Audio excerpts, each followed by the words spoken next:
छत्तीसगढ़ में राष्ट्रीय स्वास्थ्य मिशन यानी कि एनएचएम के कर्मचारी एक बार फिर अपने हक और अधिकारों की आवाज बुलंद कर रहे हैं। जहां लगभग 16,000 संविदा कर्मचारी जिन्होंने कोविड जैसे संकट काल में भी जान जोखिम में डालकर सेवाएं दी, अब अपने भविष्य को सुरक्षित करने की लड़ाई लड़ रहे हैं। राजधानी सहित प्रदेश भर में आज कर्मचारियों ने ताली और थाली बजाकर प्रदर्शन किया और अपनी 10 सूत्री मांगों को लेकर कलेक्टर कार्यालय का घेराव किया।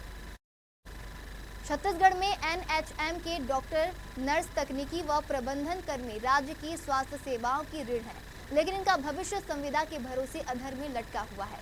प्रदर्शनकारी कर्मचारी संविलियन, public health cadre, grade pay निर्धारण, पारदर्शी कार्य मूल्यांकन, लंबित वेतन वृद्धि, अनुकंपा नियुक्ति और चिकित्सा बीमा जैसी जरूरी सुविधाओं के लिए मांग कर रहे हैं।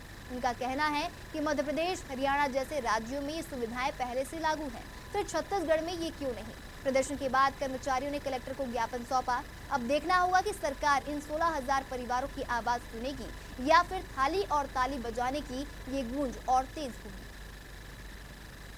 हाँ सर, हम अभी 2 दिवसीय हड़ताल में जो शामिल हुए हैं, हमारी प्रमुख मांगे हैं कि हम संविदा कर्मचारी हैं एनएचएम के, उसको हमको रेगुलर किया जाए, ग्रेड पे निर्धारण हुआ जाए, हमारा जो पब्लिक हेल्थ कैडर है उसका निर्माण किया जाए, हमें जो मेडिकल अवकाश की सुविधा मिलनी चाहिए वो हुआ जाए, अनुकंपा नियुक्ति जो हमारे साथियों को मिलना चाहिए वो सब हुआ जाए। ये हमारी प्रमुख मांगे हैं। नहीं, अभी पूर्व में हमें इस चीज़ के लिए बोला तो गया था कि हमको 27% का मिलेगा, लेकिन इसके लिए अभी तक हमको ना बिल्कुल भी इस चीज़ के लिए एक भी प्रतिशत का लाभ नहीं मिला है। नहीं, हमें तो अभी इस चीज़ का आश्वासन है कि हो पाएगा, लेकिन अभी तक इस चीज़ के लिए हमको उनके द्वारा एक जो पॉजिटिव रिस्पॉन्स है वो नहीं मिल रहा है। छत्तीसगढ़ प्रदेश एनएचएम कर्मचारी संघ के बैनर तले आज जिला स्तरीय आंदोलन कर रहे हैं हम लोग।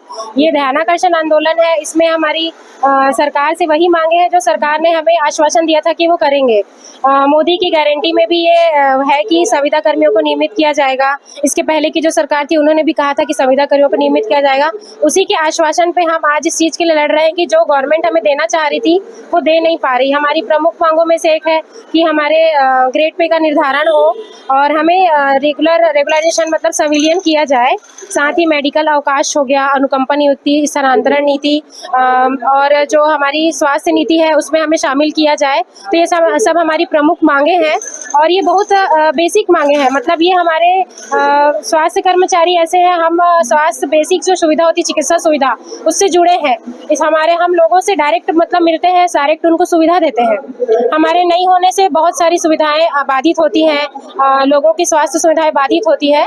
लेकिन सरकार से मांग के लिए, सरकार को याद दिलाने के लिए हमें ये कदम उठाना पड़ रहा है कि हमें आंदोलन करना पड़ रहा है।